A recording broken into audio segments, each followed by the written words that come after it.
নমস্কার বন্ধুরা, শুভ সকাল। আমি নিতু চলে এসেছি আপনাদের সাথে নতুন একটা ভিডিও নিয়ে। আজ হচ্ছে পালং পনির।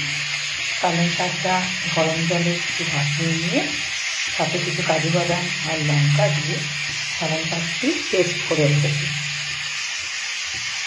আর লাগবে পেঁয়াজ কুচো, টমেটো কুচো, রসুন কুচো, লঙ্কা কুচো, আদা কুচো। আর পালং শাকের জলটা আমি ফেলি, সেটাকে রেখে দিই। আর এদিকে পনিরটা আমি একটু ভেজে রেখে দেব।